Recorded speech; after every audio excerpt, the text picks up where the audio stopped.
Hey, beautiful people. Welcome back. There's a lien and there's a security interest. There's perfection of lien and there's perfection of security interest.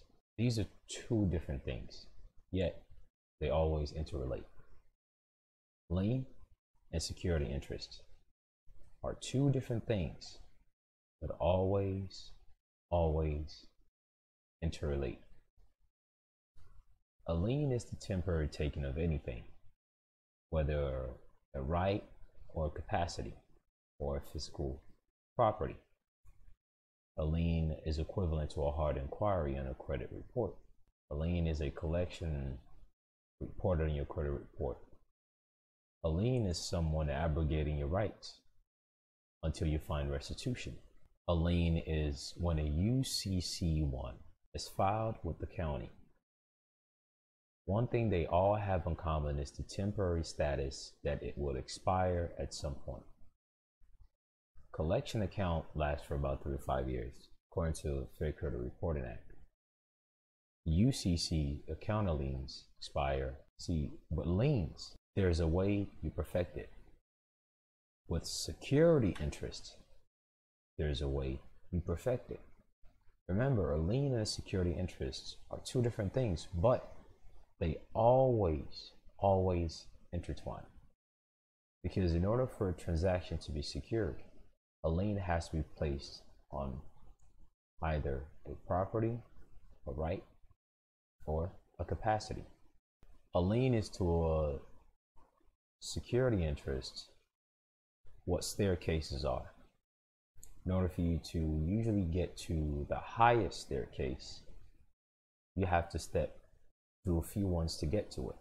Security interest is another word for collateral. Whenever you secure something, you're basically collateralizing whatever it is that you're using in that agreement. A security interest or collateral is another word for a placeholder for something such as an agreement where Bob says, look man, you can take my dog if I fail to finish up painting your ceiling by Monday. That dog is the security interest to the agreement or performance of painting a ceiling. There's a way to perfect the security interests, just as there's a way to perfect a lien. Once more, a lien and a security interest are two different things, but they always intertwine. And each of them, the lien and the security interest, have very specific ways they can be perfected. When people who purport to be secured party creditors, this is what they want to figure out, this is what they want to do, albeit they don't quite get it, right? Let's go over it. Let's start with a lien. It's in a commercial lending transaction, a Form UCC1 financing statement must usually be filed. Usually, not always, but usually, it must be filed with the correct authority to perfect a lien and make it legally binding. They're letting you know, how do you perfect a lien? Just file it. Are they going to tell you which specific section of the UCC tells you? Because this UCC1 deals with Article 1, which basically explains what financial statement is. But then all the way in the 9th article, they tell you how to perfect it and how to perpetuate something they gave you in the 1st article. Isn't that something? But don't worry, we're streamlining it. We're making it easier. We're going straight to it and we're explaining it, rather than you spending years and years and years trying to figure it out. You're being shown exactly what it is. In most states, liens are filed with the Office of Secretary of State or the Office of the County Recorder. This "or" is based on a very important delineation. The lien is usually in the county.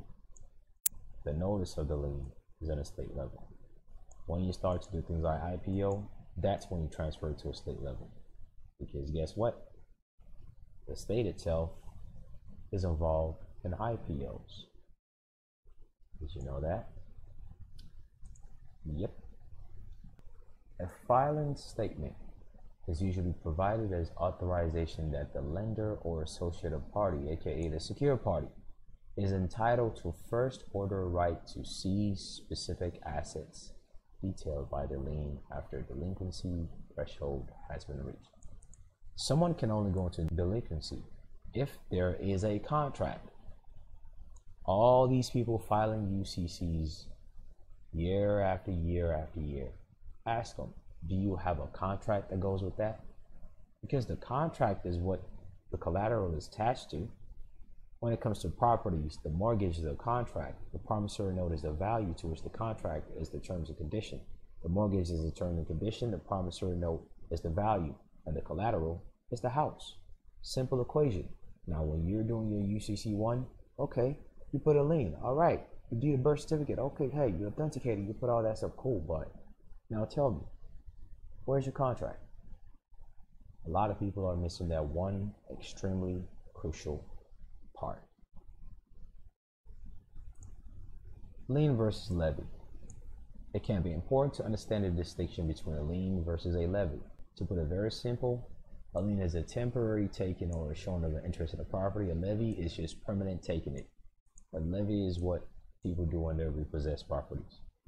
It can be important to understand the distinction between a lien versus a levy. When a lien has been documented and a perfected lien has been filed. A lien provides documentation that an associated party, aka the secured party, usually a lender, aka the secured party, because that is the specific language on the UCC1, has secured collateral repossession rights, aka the right to levy, if a default occurs. Oh man. In order for a lien to be enacted, the lender must usually move forward to obtain a levy for repossession, meaning a permanent taking of the collateral. A levy gives a lender the actual right to take property.